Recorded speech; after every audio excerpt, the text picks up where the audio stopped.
Glenn, we're trying something new. We're in person. We're going to sync all this. I know you like my clap. So, here we go. What is going on, Hot Take Nation? It is DRW here. And we've now done about 61 episodes of this. We used to do them in person, no video. Then we moved to video because of Zoom. And this is the first in-person interview that we've done during coronavirus. And I am very, very excited about this episode. I am joined by Bud Isaacs, who I met, I don't know if you even know if he remembers. I met him about 8 years ago through his son, Chad, when I started my entrepreneurial journey in oil and gas. And we reconnected last week. And you know what? The conversation was so good, I wanted to record it and share it with everybody. So, Bud, welcome to the show. Thank you. I don't even know where to start because, you know, we have your painting on the wall. We have your book, Oil and Water. We have military badges from Vietnam. We have horse accidents. And we have an entire career that we can go with.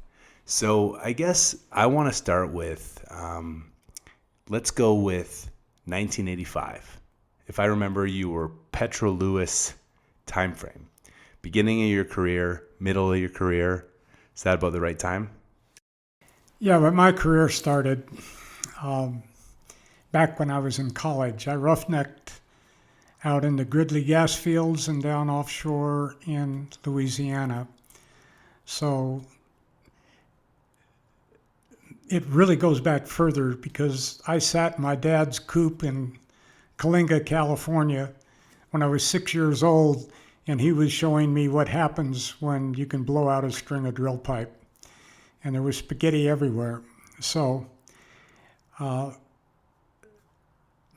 familiarization with the oil and gas industry is through my father, who was a petroleum engineer for Chevron for 42 years. And we lived in oil camps all over the world. So interesting you mentioned Chevron. Today, Chevron came out and announced as one of the first deals, I mean, certainly the first deal since coronavirus, that they're going to buy Noble. I think we talked about it, that you're a shareholder in Chevron. Talk to me about the differences. Like you were a young man, young boy. Your father worked for Chevron.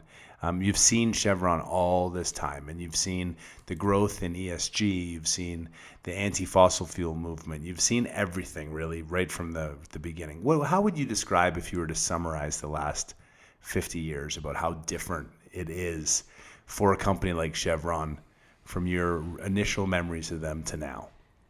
Well, Chevron was a company that when you went to work for it, you died in that position. Your home was there. And living in oil camps, we were primarily out in the field. Those camps were, including in Coalinga and Taft, which are really in the, I would say, a-hole of the world, because the temperatures there would get to 120, and it's nothing but oil and gas, really. And if the memories go all the way back, we also had a third faucet, which was potable water, because you couldn't drink the water that came out of the tap. And as a child, hell, I couldn't go to sleep without hearing one-lungers pumping in the background. So it was a very, very interesting, wonderful life that led me finally to go to Colorado School of Mines and follow what my dad did, is become a petroleum engineer. And as I mentioned earlier today, I look back at mines and I would prefer to have gone back to Vietnam than have to go through mines again, because it was so tough intellectually on me, and I'm not a very smart person. I'm just a practical person. So I think about you being 6 and having the experience of understanding what like blowing out on a rig is. And I think most parents of today would have a 6-year-old, and their 6-year-old is so coddled and so protected and so isolated from the things that you were as a kid. Would you have any memories sort of freedom and learning the world and learning the ropes of when you were 8 or 9? No doubt running wild kind of. Let's put it this way. My grandpa gave me a .22 when I was 9 years old. And all I had to do, since we were in oil camps and there was nobody that I could destroy, or anything that I could destroy. All I had to do was call my dad, and I could go out and plink as long as I had the money to buy the shells. And so we learned very early, and really what I think is the start of my formation to what I am today was we went to Jakarta when I was 12 years old. I went to a British school, got caned twice because I didn't learn my lessons, which taught me lesson one, learn your lessons. Then when we moved to Rumbai, Sumatra, which was in the middle of the jungle, again, I had a machete, and my folks had let me take off into the jungle and chop trees and collect tropical fish, and we even had a pet cub tiger. My dad had shot a man-eating tiger that had killed some people in one of the camps, and Dad was in a position that he had the 2 guns that the camp was allowed. So I shot my first wild boar when I was 12. And so that's always been a part of my life, is that adventure and the education you get. I was in a Calvert system where we had one teacher teaching K through 8th grade. Then when I got through 8th grade, I went to the Episcopal school in the Philippines called Brent. And again, the Episcopal fathers were very strict disciplinarians. And so I think I learned that discipline there. My dad was also a commander in the Navy prior to us going there. And so his parents ran the Salvation Army mission in San Francisco. So they were very humble people. And I learned that lesson from him, and then from my grandfather, who was an 8th grade educated plumber in San Francisco, how my cup has always been half full. I mean, even when I went to Vietnam and really lived under a shelter half I was there 13 months, and maybe 12 of those was out really under a shelter half on the ground. And I was a survivalist, and I got blown up, you'd say, nowadays by an IED. In those days we called them mines. We missed the mine. I was backing a truck up, and it blew me across the road, took out both eardrums, and henceforth I wear hearing aids and don't hear very well. So you were living overseas, and how old were you when you go? I guess, were you drafted into the war? No, we were over there. I came back as a sophomore in high school, living with my uncle, who was dean of engineering at City College in San Francisco. And then my dad got transferred back to New York, and I finished up high school in Greenwich, Connecticut. I wanted to get back west. I'd never been to Colorado, never been to Colorado School of Mines. I applied and got accepted, and sometimes I've wondered what I've really gotten into, because it's a tough school, and it's a tough school today. And I'm on the board of governors there, and we want to keep it that way. We want to provide a product for industry. We're not so interested in learning how to twiddle your thumbs as much as we are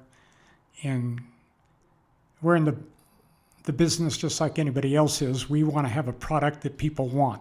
And so we want our graduates to be demanded by industry, and they command some of the best salaries in the country.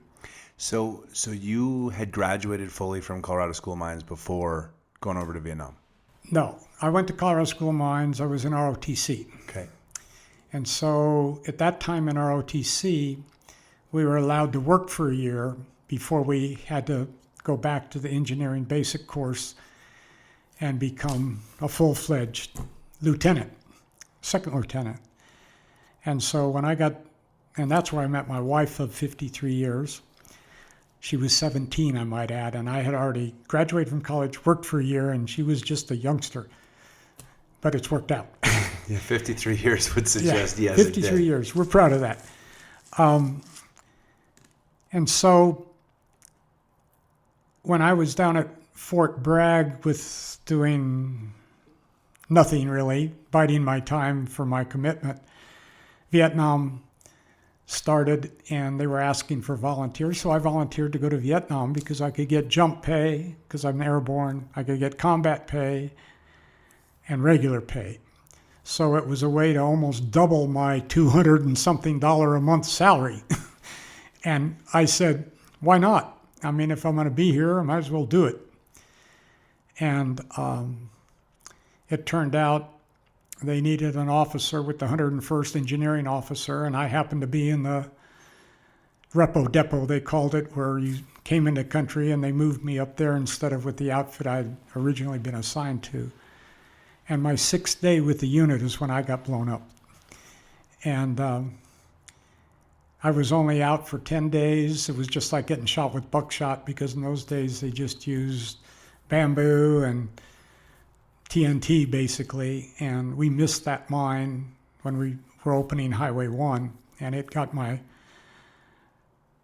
dump truck, and my dump truck driver and me all were wounded and medevaced, but in-country medevac, and so I was there 10 days later. And on that same highway, I think my first day out, maybe my second day out, we came under fire, and I had a regular Jeep with a radio on the back of it, and incoming round took out the tire and missed my knee by about 2 inches. And so I knew what I was there for, and take no prisoners, I would say, which led to what I showed you earlier, that we were it was a B-52 raid. Most people won't remember the Lonesome End from West Point. Carpenter was his name, Captain Carpenter. He got in a valley and got in a crossfire and left, 4 or 5 missing in action KIAs behind. So my mission was to go in. What they did find was a regimental headquarters, and we were helicoptered in with ammonium nitrate charges to implode those tunnel complexes. We couldn't get into them because of gas. They had a B-52 raid. So in the thick of that, we saw a valley that was not being looked at by the infantry, and we got permission to go down, and we ended up capturing 6 uniformed North Vietnamese, one of a higher rank than mine, which was considered quite a big deal at that time. And for that, I got highly decorated. Yeah, I saw the medals, and I was just thinking back to when you must have been 20, 22. How old were you at the time? I'll be 79 next month. And how old were you then when you were in Vietnam, math-wise? 50 years? 22, 23, somewhere in there. And I think about what I was doing at 22 and 23, and having gone through school, and then go over there, and on day 6, you're bombed. I mean, get in effectively out of action for 10 days, and then just that, and then you hear, and this is no disrespect to the millennials of today, but these protests and like how troubling things are today, and yet you think about what you were facing coming out of college, and just how different life was, and that you were waking up every day like literally fighting for life and death, and just watching friends. It goes beyond that, because I married the general's daughter after I got out of the service. My dad was a commander in World War II. In our family, we have 11 and a half years in Vietnam. All of us survived. All of us are sound of mind, nobody on drugs, and pretty successful. And so I have a low tolerance for what we're seeing now, and for the victimhood that everybody wants to either be categorized as a victim or claim to be a victim. Because I think that,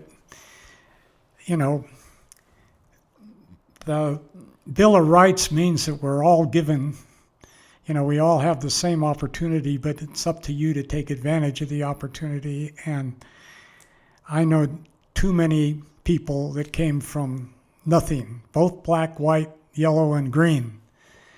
And they have risen to levels that are just very successful. As a matter of fact, I have a endowed scholarship at Colorado School of Mines for anybody that's a veteran. When the GI Bill money runs out, then they go on my scholarship.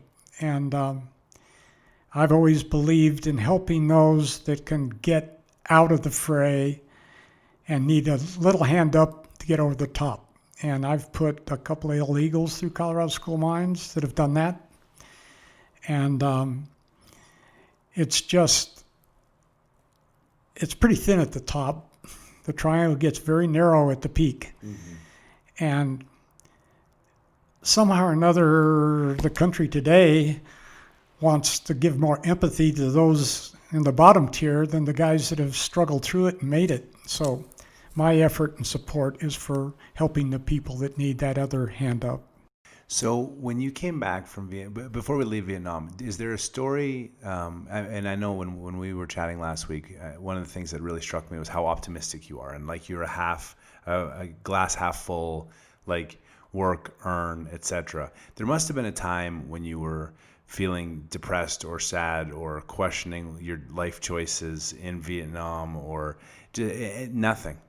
Yeah, I would say the only time was when I had to look at the board after we took a Phi Chem or a double E what's quiz, physical, yeah. all the stuff in school where they'd post your score on the board just to a number, so not everybody knew, but I could normally find mine because it was pretty much at the bottom quartile than the top. And that to me, as I'd mentioned before, was maybe the toughest thing. Is I knew I had to survive. I mean, there was no alternative, because my dad was one who said, don't let the door hit you in the ass on the way out. And while there was always a support system there, that was pretty much understood.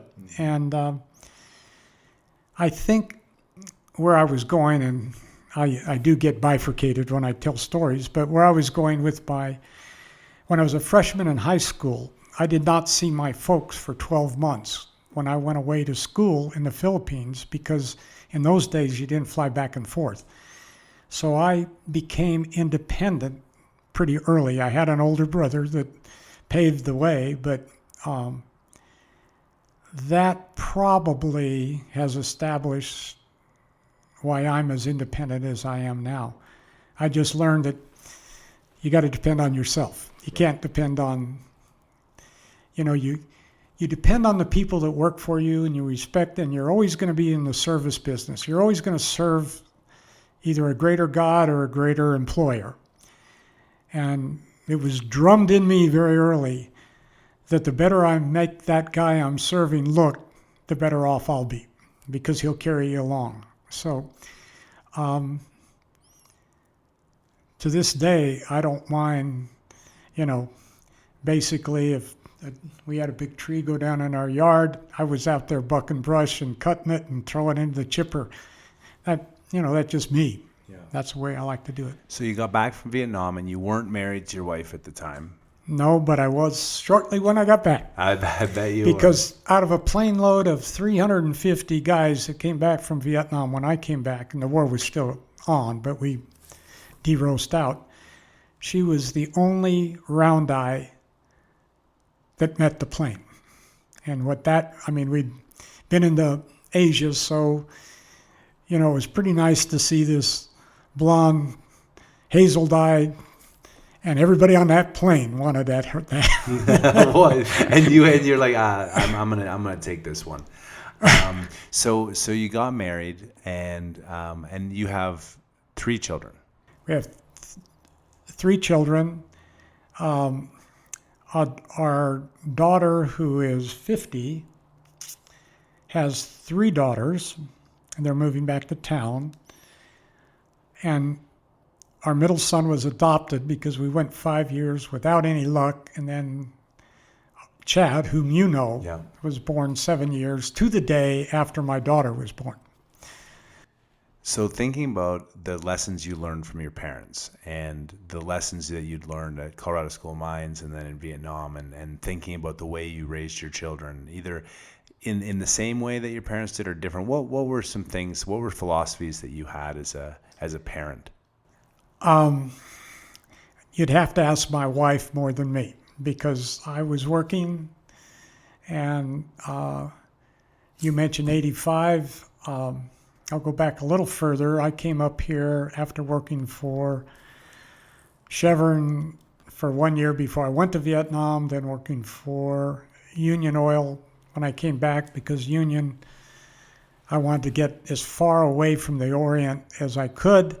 So they promised me that I could go up to Alaska. So I worked 6 months in Santa Fe Springs, California, in the oil patch there, the old oil patch. Then I went up to Alaska for 4 years.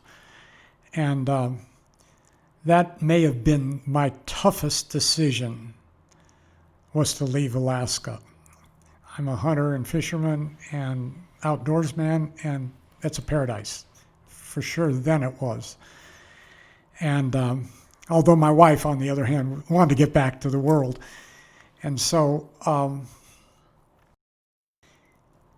what was the question again? I was in terms of the learnings that you had as a parent, and you were talking about with the kids. But that you were working all the time, and that's my memory of my father and my wife's father. You were working all the time.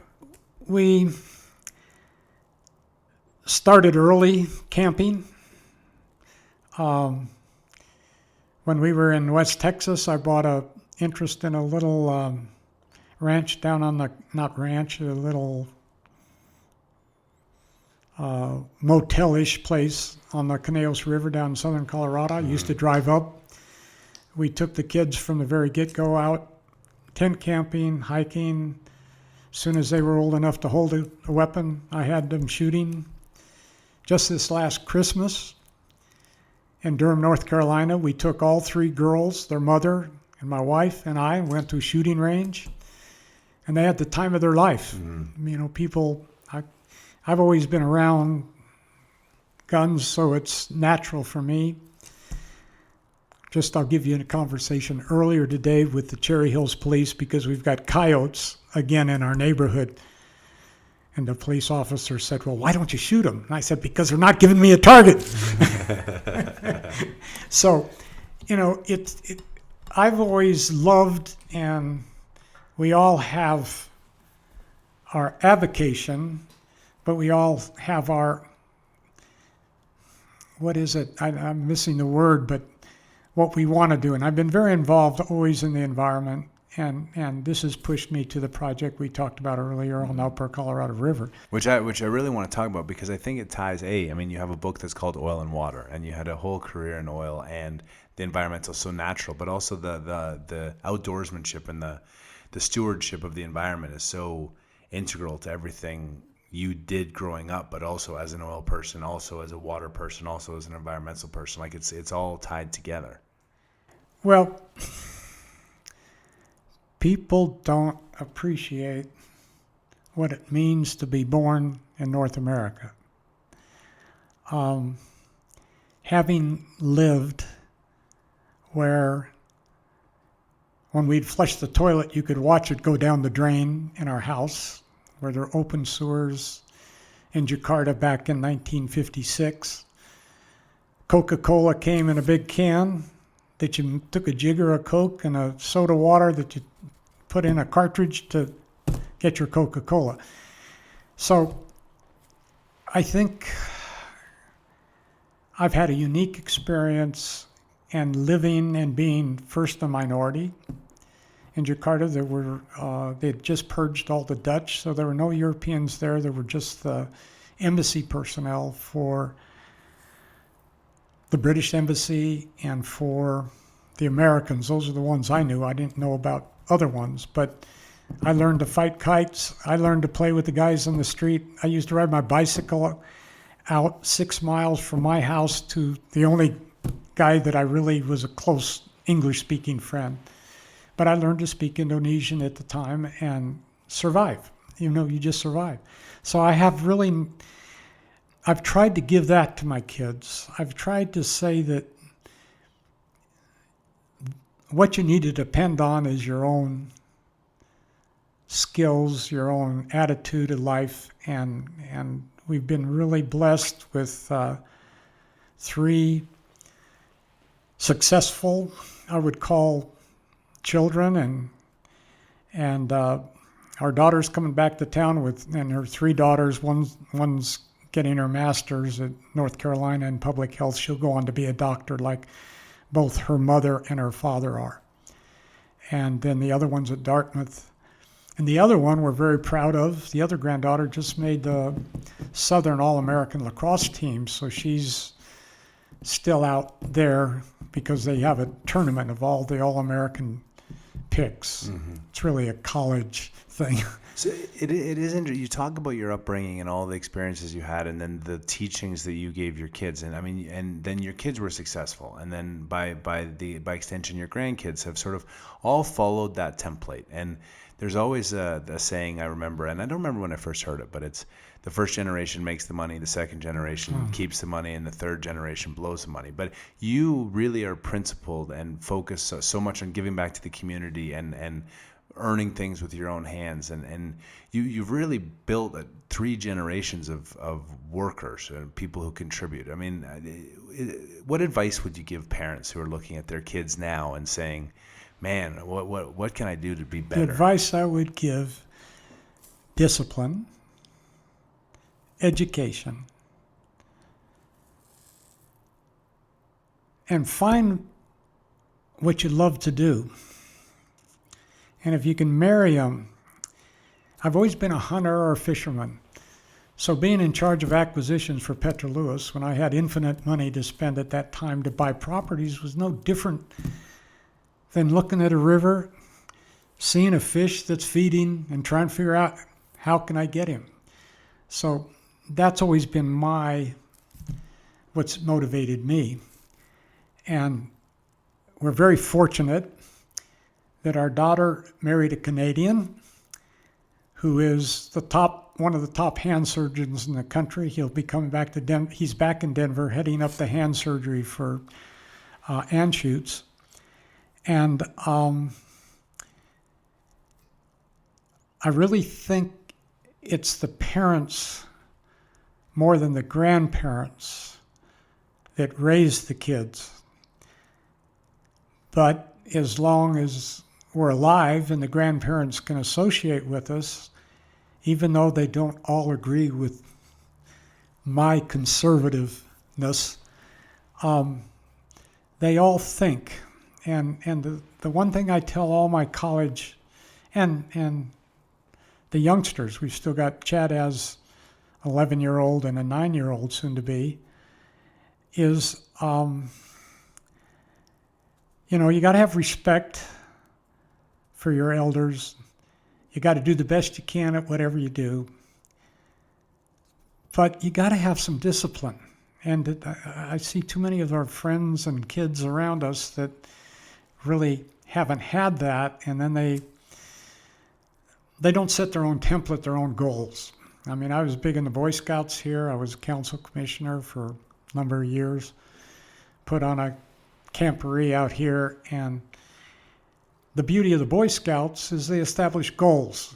From the time you're a Cub Scout, you've got these little, whether it's wolf or whatever, lion, you've got a way to move up the ladder. And every time in the Scouts you move up on the ladder, you sit down with an elder, say what your next goal is and when you're going to reach it. Mm-hmm. And so we have, so far, all our grandkids have been big achievers in any of their, whether it be athletics or whatever. And there's nothing wrong striving to be the best at whatever it is. The other thing I tell them all is get a trade. I don't care what it is. It can be a trade, it turns out, because our granddaughters have 2 doctors as parents. One's going to be a doctor, another one, the one at Dartmouth, wants to go into bioresearch. And the little one wants to play lacrosse, that's all. So, but she's one of the best at what she does. Right. And so, when we were talking about that with when you think about success and you think about Warren Buffett and you think about the guy that came over from Vietnam who lives in Denver and had nothing and now has 3 trucks and 15 employees and manages entire neighborhoods. And coming from where they came from, there's nothing almost more successful than that. They've achieved unbelievably. And I've seen it growing up. My parents had nannies for us. I don't think this comes as a surprise to a listener that maybe a little silver spoon on me, but I've never seen anyone work so hard to make her kid's life better than hers. And that's what I don't always see in some of my peers who grew up in North America, and the work ethic of people who come here and who know what it's like to be in Indonesia or the Philippines and have nothing, and then come here and have the opportunity, and they all take it. They really do. It's amazing. It's there's nothing holding you back but yourself. Just like the fear with COVID. We unfortunately got COVID. I know we were going to talk about that. 8 out of 11 of our family. And Chad and his sister brought it back from heli skiing, where they were skiing with the guy that had been in Italy. Now, whether that's where it came from, who knows. Nonetheless, we got it. We isolated. It was no worse than the flu for me. And I've had 3 different cancers the last 15 years, and I'm surviving them without any problem. And so I was a candidate. But I was out bucking brush, 6 days after I first had the temperature, and then it went away, and then it came back again. My wife, on the other hand, went to the hospital. I wasn't sure she was going to come out. She never put on a ventilator because her oxygen levels were high, but she got viral and bacterial pneumonia. And that was a 10-week ordeal for her. Now she's out driving me on the golf. And so you can recover, and the world's going to go on. And this henny penny, the sky's falling scenario that we've got around us right now is terrible, because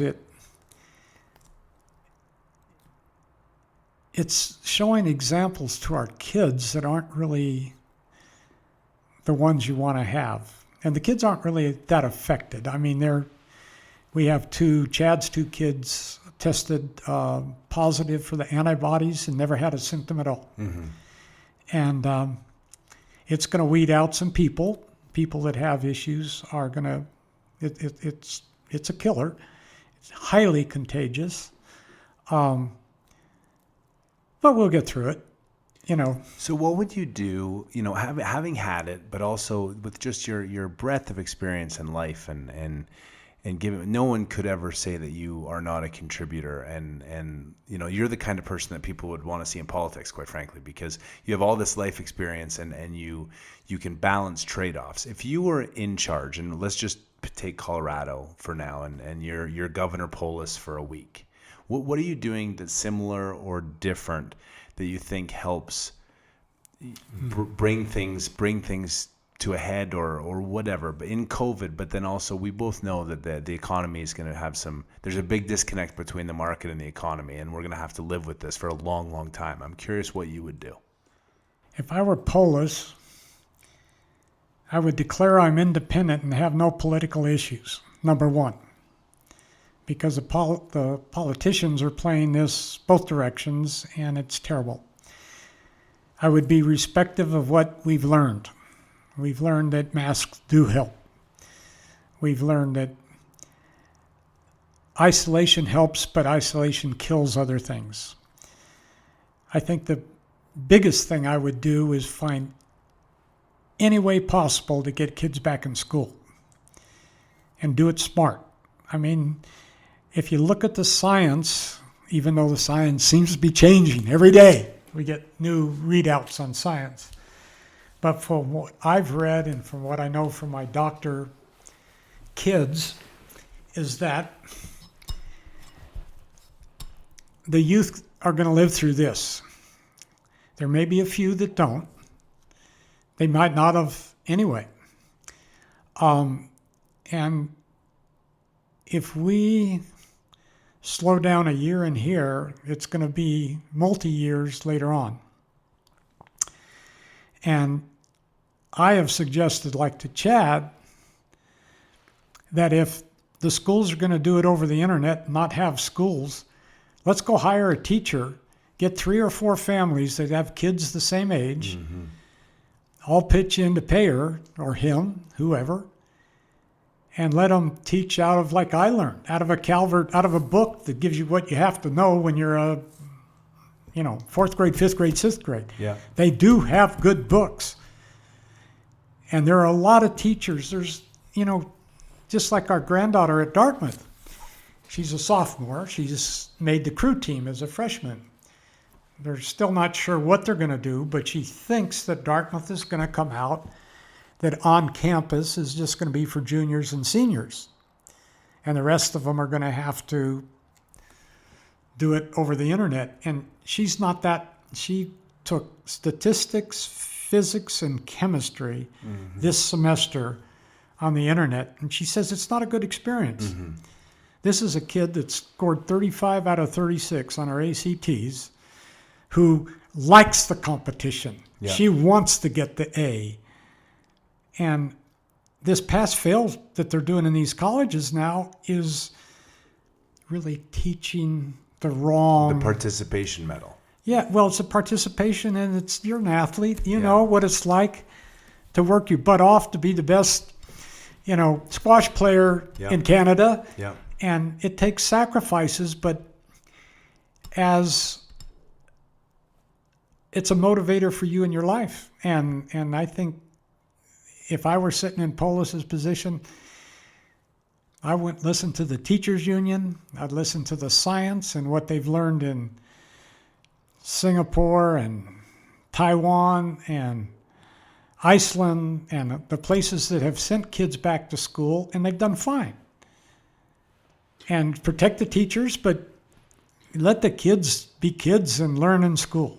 Well, and you believe so highly in education, and the point that you just made, and it's just the reality is those who have been more successful is relative, more financially successful can afford to hire teachers and can afford to make different choices for their kids.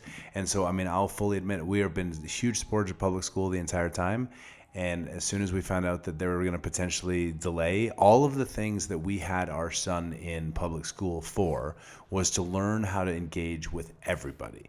And that he was getting taught how not to get punched in the face in the schoolyard. And other people were learning about, the things that he was aspiring and thinking about college and thinking about where he was going to do this. And so that interplay was so important. And now that it wasn't there, we're like, okay, well, we're going to pull him from that. We're going to put him in charter.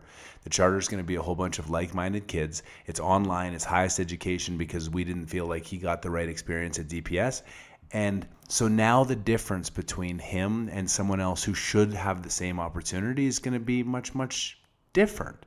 It seems to me that we're totally going backwards against all the opportunities that people are fighting for, and even what Black Lives Matter stands for, to give opportunity. But if people aren't in school and kids aren't interacting and learning and engaging, then it's just going to be about what your parents had and how successful your parents were. Because if your parents were successful, we will find a way for our kid to be successful. That doesn't feel like that's what this is supposed to be about. No, and I think that the politics has played a big role in that. And, you wonder where the common sense is. I think common sense is probably the most important God-given trait we all have. And when it's leading you to failure and repeating the failure over and over again, you don't give people, you teach people. There's the old...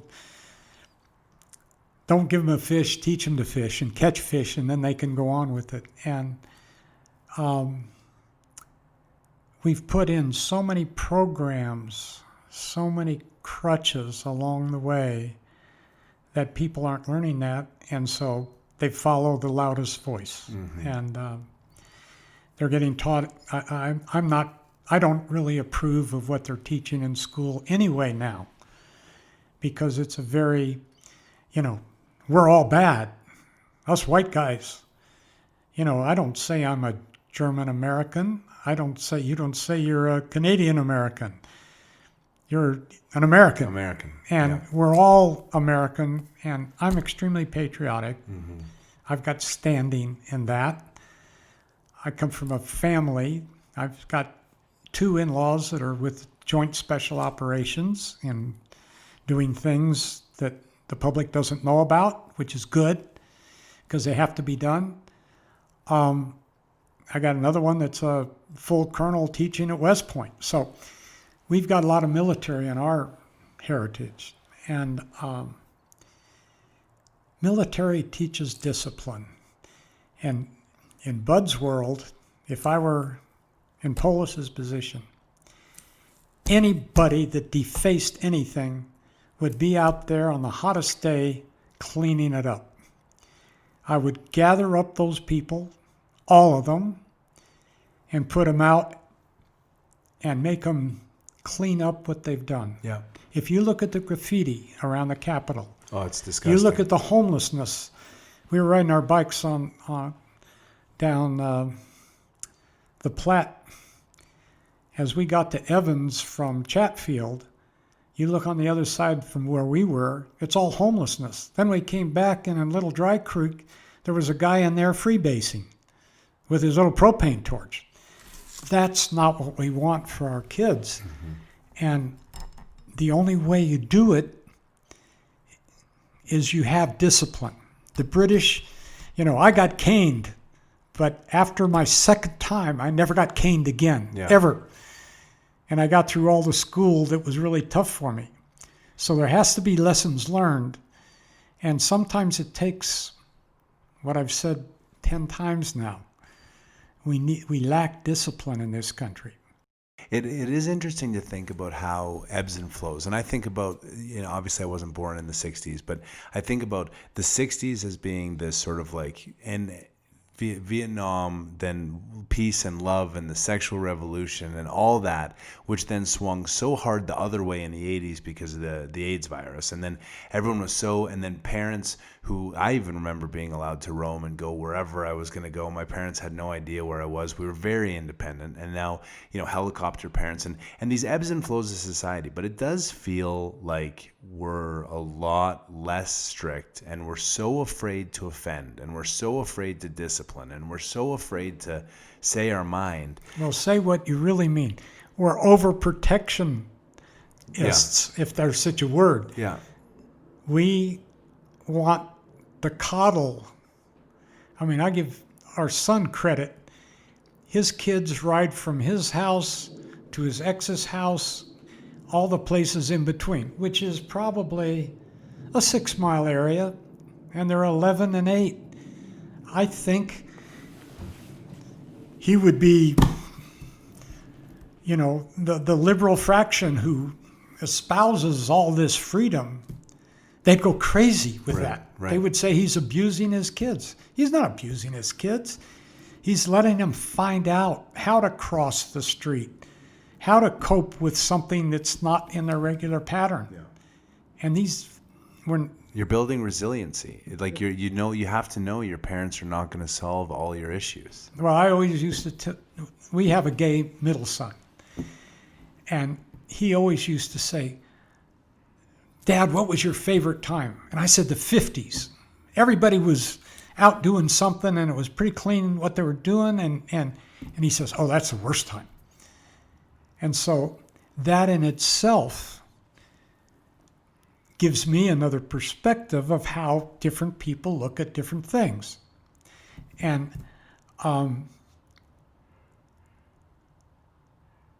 it's educational for me, but I still stick with my conservative values because I think that's what creates people that contribute to society more than people that hang on to society. In this country, if what I read is right, which you can't believe anything you read anymore, is there are more people on the government dole than there are people earning wages from outside the government. And it's like 60-40. It's not a tiny number. Right. Pretty soon they're going to run out of workers. A good friend of mine, Ed McVaney, used to say, the minute you got more people riding the wagon than pulling the wagon, it stops. And that, to me, defines where America is going right now.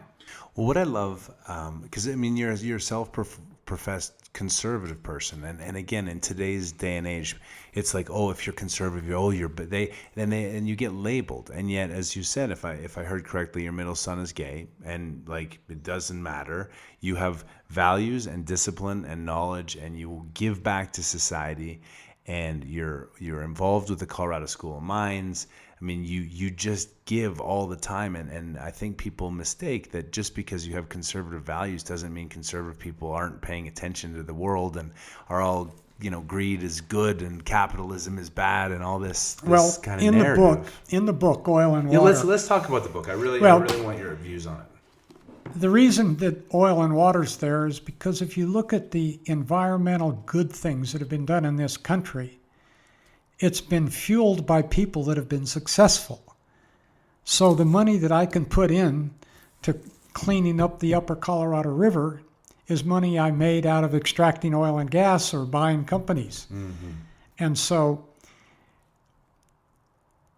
those are the very people, the ones that are successful, that are actually contributing to things like what we've done up in the upper Colorado River. I mean, the Colorado River, I'll say feeds liquid to 80 million people in the whole Southwest. And it's a resource that if we don't take care of and we keep abusing, what's going to happen? Are our cities going to look like Montevideo, where they go from a very successful to where all these buildings are vacant and all the homeless squatters move into your property? I've seen those places in the world. I've been there. It scares me to death what's going on now. And so Oil and Water was written because I wanted to tell my grandchildren, because I'm not a very good storyteller, even though you've got me talking. I like to talk about myself, unfortunately. I wanted them to know what we had done. Mm-hmm. And the water in Colorado, Denver and the western slope eastern slope wouldn't be here if it weren't for the western slope water. Just in northern Colorado, between really Colorado Springs and Fort Collins, they transship, and my number's going to be a little bit wrong, but close to 500,000 acre-feet of water so that we can water the population on this side. And that means green lawns, nice trees. I look at a picture of the house that I live in, that you're in right now, back in 27 when it was built. There wasn't a tree. It was all just yellow hills, mm-hmm. like we see out as you go a little further east away from the water. So the water that we bring over keeps our farm belt up around Greeley and Fort Lupton and that area. It keeps those lakes full. It keeps the irrigators with water. And it feeds the consumers down here in Denver and metropolitan Tri-County area. And it's an issue. Yeah, you hear that a lot, and you've spent a long time. We talked about this. You have a 501c that is looking at rerouting a water flow, and we won't get super into the details of that. But you saw an issue, and you've sort of helped mobilize an entire community around this being a good idea. Public funds, private funds, Trouts Unlimited, all of that. But when people hear about the water crisis, and I think that thematically has been a real issue over the last 10 years, and that the next big issue I think people really worry about is water. And it's even, to me, bigger than climate change, because without water, you can't have a population in any center. What would you characterize as the biggest issue we have with water, and what can we do to really mitigate it broadly for this country and for the world, if that's not too big an ask? It's good, very good question.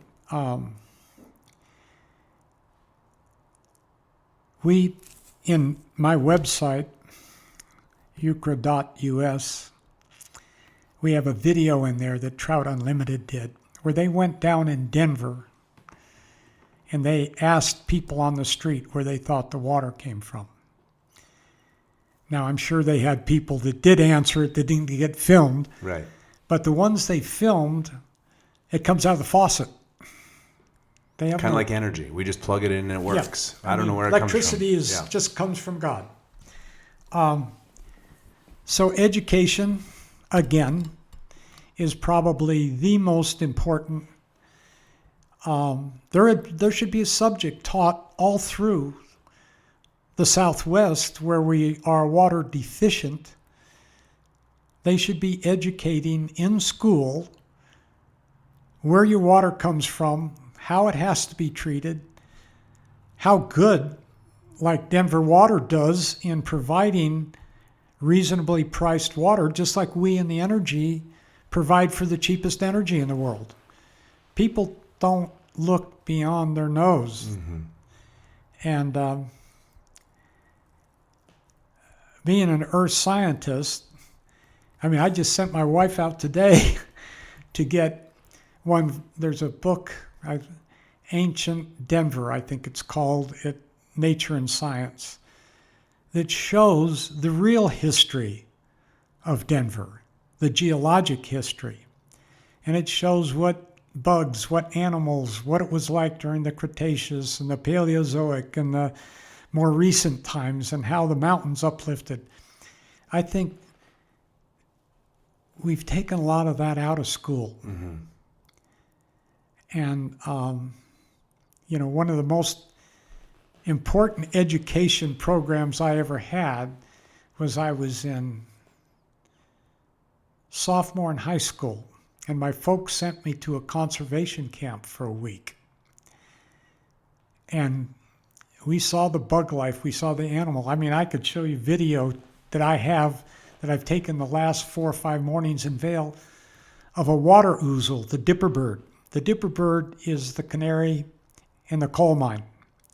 We lost our dipper birds on our ranch property up in the upper Colorado River. That's the first telltale to me that when they live off the subsurface bugs, they may be terrestrial bugs, but things that are on the water. They swim underwater, they eat underwater, and they are a very amazing bird. And so I'm actually working with my videographer cousin to put on a video. I've got the Porzak firm up in Boulder doing sort of a primer on water and water law, because water rights are mineral rights and they're very hard to breach that anywhere. But given a water right, you don't have the right to destroy the riparian area, because so much depends on that area. The riparian area is the area that's around the water flow. Right. Wherever you've got a stream, you've got an area that's very healthy. And so where we've been able to go to this battle is we don't want to take your water rights. They're yours. You got them. They're just like a mineral right, just like a royalty in our business. But you don't have the right to destroy the land around it. And so we've mounted, a effort in 2011. I formed a 501c3 with George Beardsley, who unfortunately died on me about a year after we did it. He was a developer of the Tech Center and out at Inverness. Very, very bright man. But an old Coloradan. His dad was down in southern Colorado and did some of the first irrigation, bringing water from the west slope to the east slope where it's drier. And so he was very much the one who got me so passionate about what can we do to return the river to what it was when I first came to Colorado in 1959. And that's what the whole issue of my 501c3 is, to understand the science on what has caused the demise of certain species, certain taxa in the river, understand what's caused it, and what we can do to correct it. Because we all can identify the problems. The problem we have in this country is solving those problems. Right. And the social ones are the hardest ones. But this is, I tried to tell to my grandkids, pick problems that you think you can solve. Don't waste your time on the unsolvable ones because you're not going to do anything. So get the expertise, get the knowledge, the training, the education, so that if you identify something that you in your mind think you can fix, then pursue it with all your passion and enthusiasm. That defines my life.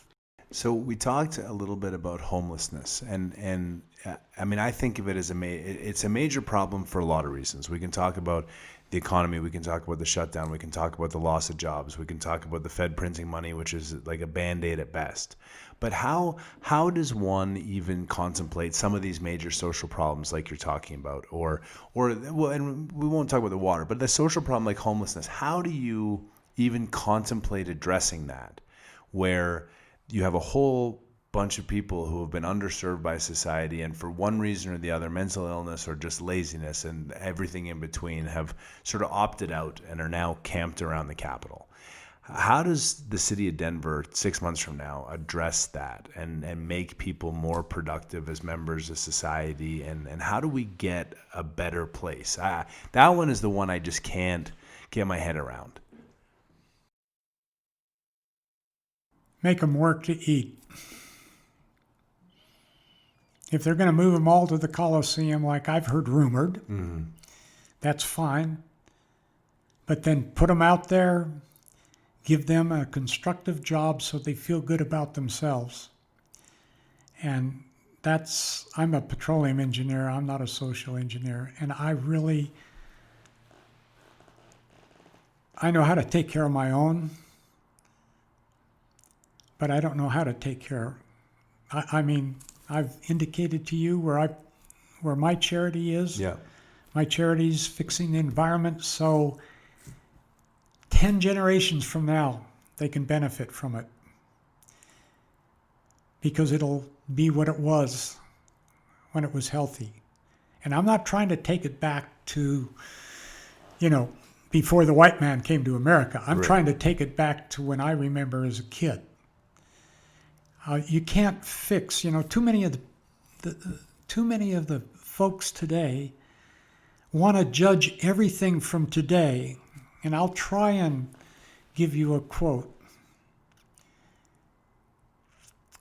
He who only knows his generation remains a child. And we're confronted with that today. I mean, they need some electronic to stimulate them. Mm-hmm. I need a stream to walk in to stimulate me. Right. Or I need to go out to my pond out back, or I need to listen to the wind in the trees to stimulate me. I don't really watch TV because it depresses me. It depresses me too. I refuse to get depressed. Mm-hmm. I want to look at the bright side of everything. And as I mentioned to you, when you're down on the rug, you don't have far to fall, so go after your dream, whatever it is, whether it's doing podcasts or buying oil and gas properties or mowing somebody's yard. I mean, I go to Vail now and I see a whole bunch of what you would never have seen a few months ago, guys mowing lawns. And where we're really missing it is there's no jobs. We're not kicking our kids out when they're in high school to get a job. Mm-hmm. Chad had an aeration business in the 8th grade. He bought somebody's book and he caddied. So he had 2 jobs.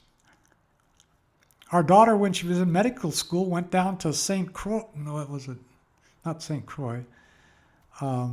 Neva St. Kitts, worked in taking out monkeys' brains for another doctor. I mean, now that had some opportunity because she was at Dartmouth. Yeah. But, my dad used to say, and you probably won't use this on your podcast, but learn how to shovel shit with a spoon if you have to. Yeah. And these people need to learn that if they want to eat, they need to put in a day's work for it. And that's easy for me to say. And I'm sure every liberal out there would find all these things bad about that. But if you're a mother and you got a child and you got to feed the baby, then get out and do something to feed the baby. Yeah. Yeah, and it is interesting that it does seem to divide in terms of lines of politics, Republican versus liberal. But everything you're saying is as you said, common sense, and it's just not so common.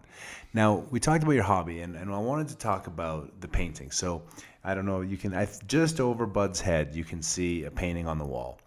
And you painted it, obviously. What year did you paint it, and what is that one in particular title? There's a story there, too. I love it. When I turned 70, I was a roundup rider, and my old horse died. 26 years old. And so I was looking for a new horse so I could continue, because I love to go up at the ranch and gather. You know, you feel like a cowboy in real West, and it's a lot of fun. So I was trying out different horses. And one January day, and I should have been aware because the guy that was selling it was from the stock show. And I took this little filly. I'd seen her, and she's a beautiful little 3-year-old.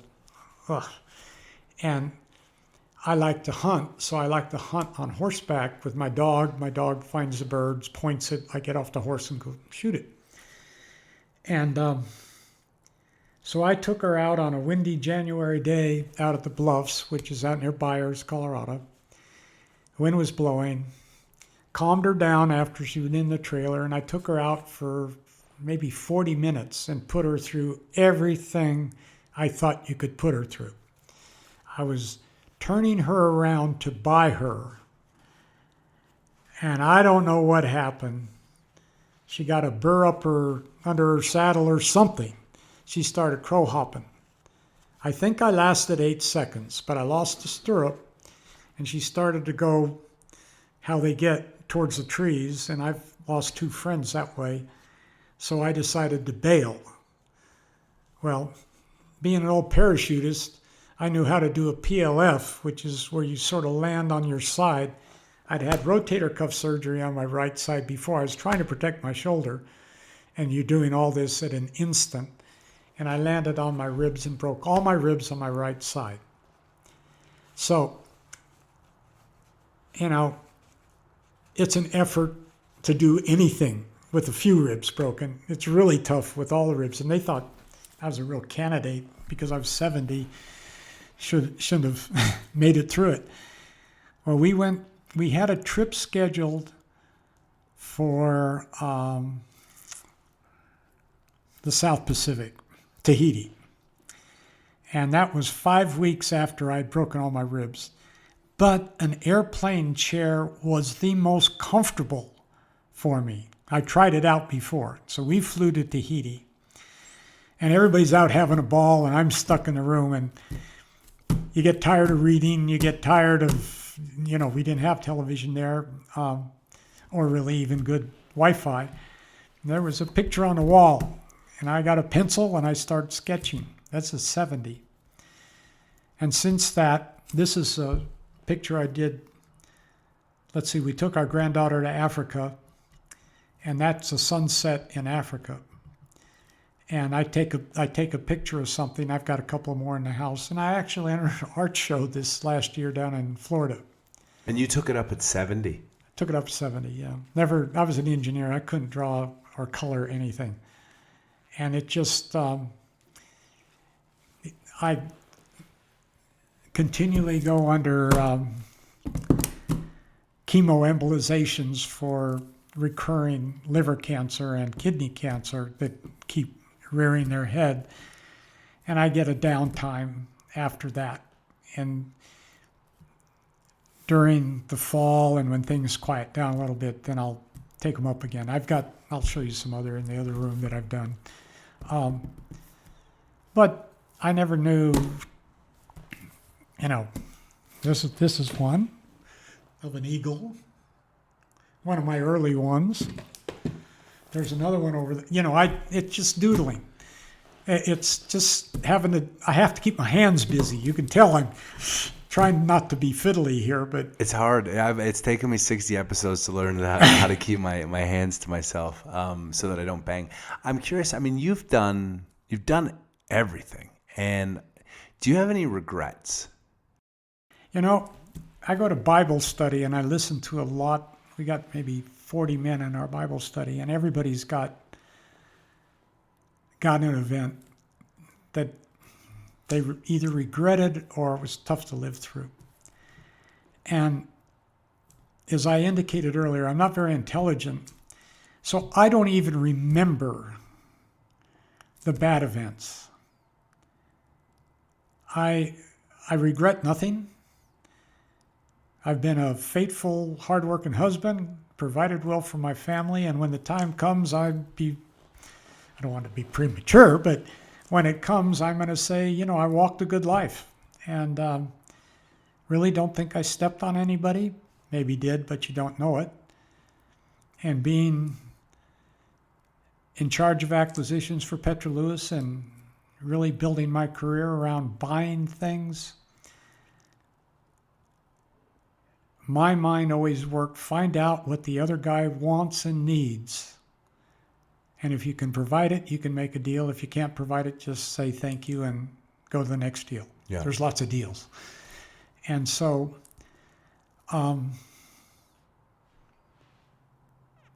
it's good to listen, good to understand, because a lot of times they say things and don't really mean them.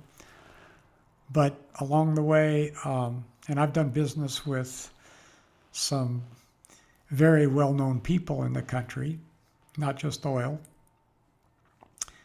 And always been able to get deals done. Now, it's tough in this environment when the bankers say, I've loaned this, so that's what it's worth. Right. And it's worth Y, not X. Yeah.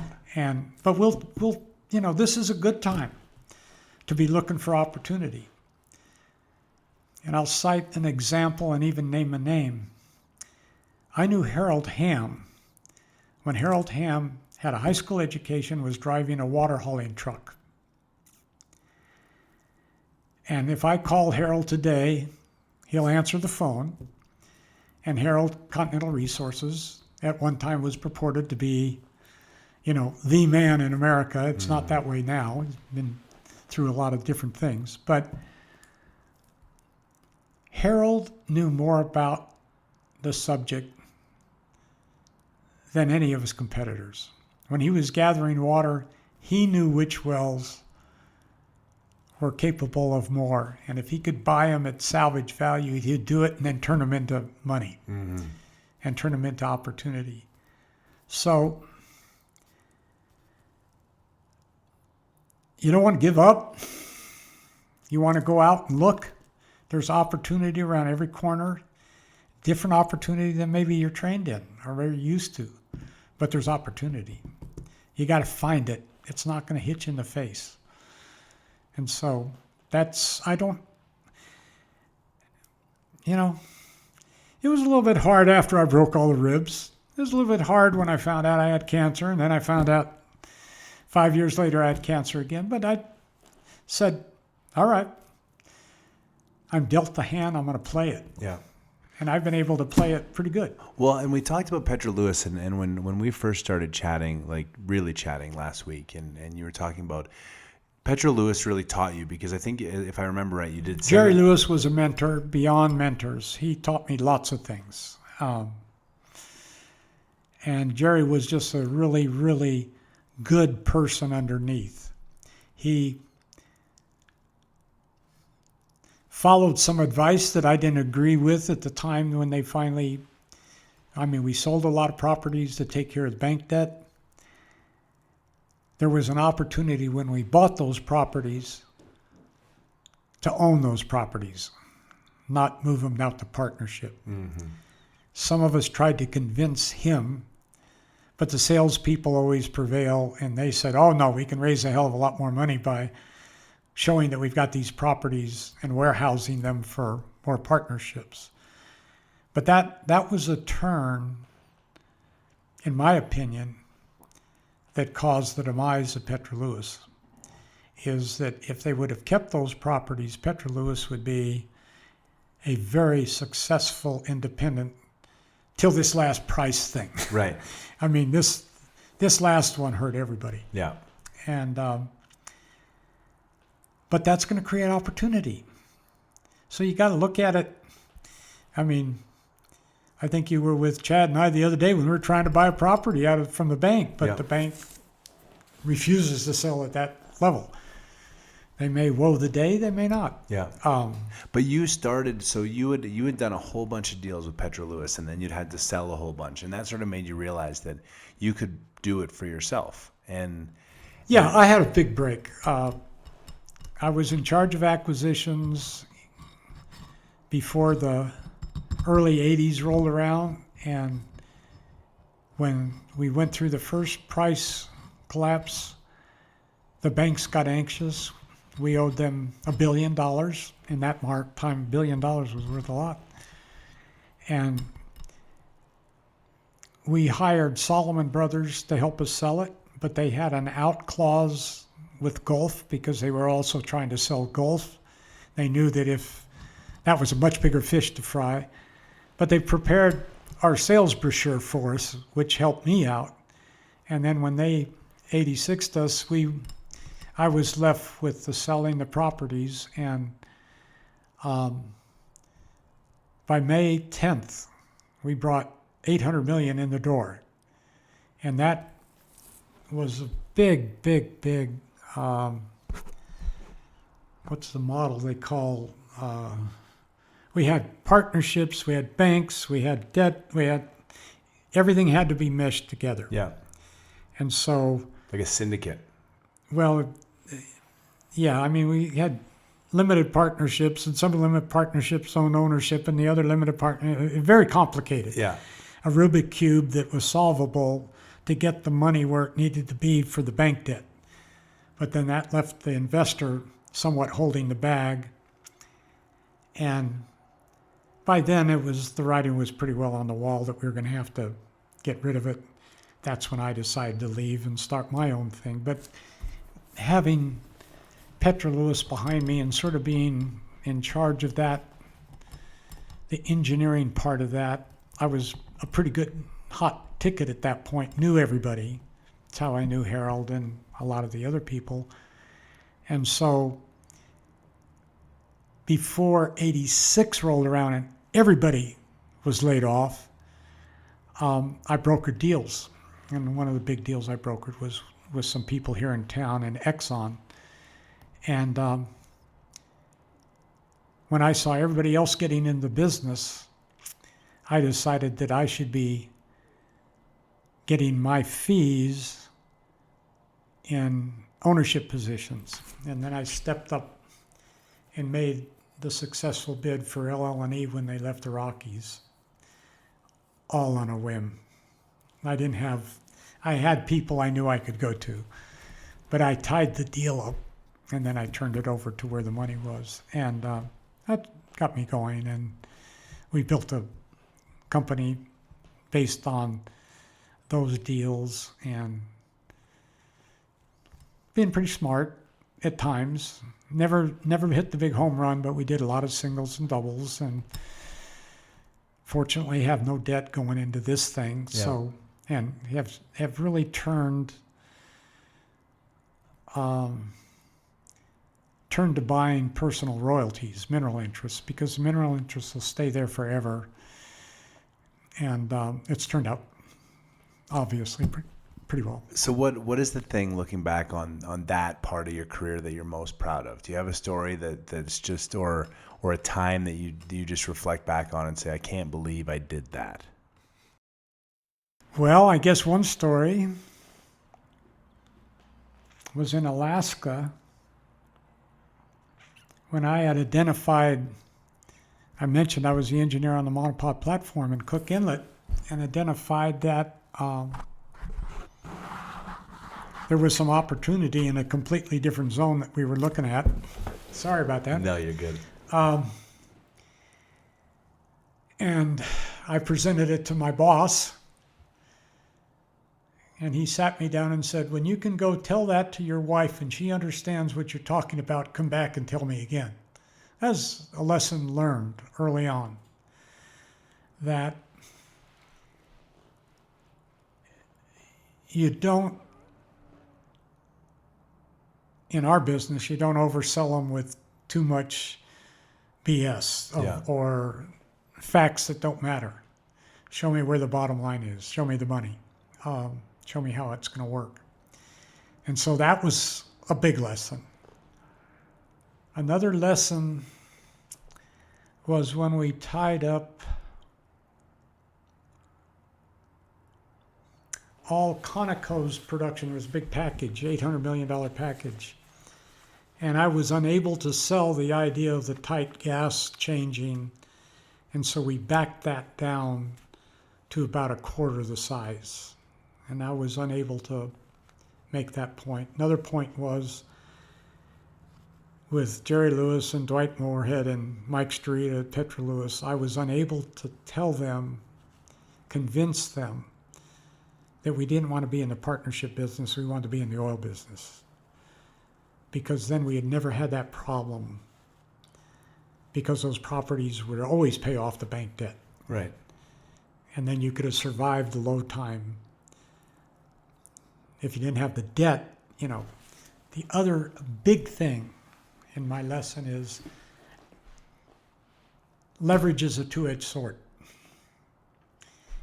And too many people look at it going up, but then you still owe it going down. And when that's what we're faced with the 70 or 80 bankruptcies in the oil business. Mm-hmm.